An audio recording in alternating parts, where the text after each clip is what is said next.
আসসালামু আলাইকুম। আশা করি সবাই ভালো আছেন। অনেক দিন পর আজকে আমি চলে এসেছি আমাদের উল্লাপাড়া রেলওয়ে স্টেশনের প্ল্যাটফর্মে। আসার মূল কারণ হলো আমার এক প্রিয় বন্ধুর সাথে দেখা করার কথা ছিল আজ। ও শুধু বন্ধু নয়, ভাইয়ের মতো সবসময় পাশে থাকে আমার। আমি ওর আগেই প্ল্যাটফর্মে চলে এসেছিলাম, তাই কিছুটা সময় একাই ঘুরে দেখছিলাম। হঠাৎ দূরে চোখে পড়লো টিপ টিপ করে লাল বাতি জ্বলছে, মানে ট্রেন ঢুকতে আর বেশি দেরি নেই। কিছুক্ষণ পরেই আমার বন্ধু হাজির হলো। আমরা দুজন মিলে প্ল্যাটফর্মের দোকানে গেলাম কিছু কেনাকাটার জন্য, তারপর আবার প্ল্যাটফর্ম ঘুরে বেড়ালাম। এইখানে তখন প্রচুর ভিড় জমেছে, সবাই অপেক্ষা করছে ট্রেনের জন্য। এর কিছুক্ষণ পরেই ট্রেন ঢুকলো উল্লাপাড়া রেলওয়ে স্টেশন প্ল্যাটফর্মে।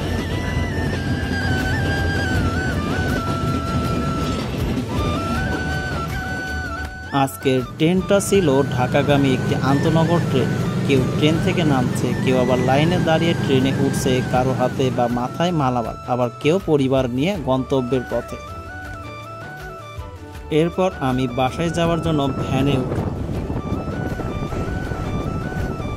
ভ্যানে যেতে যেতে রাস্তার দুপাশে কত নতুন দোকান আর বাড়ি হয়ে গেছে তা লক্ষ্য করছিলাম।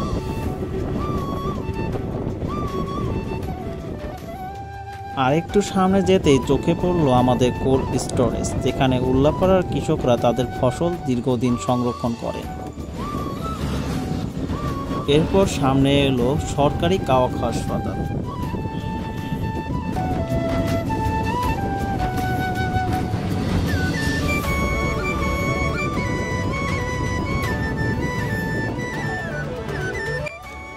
ভ্যান থেকে নামলাম শ্যামলীপাড়া বাস স্ট্যান্ডে।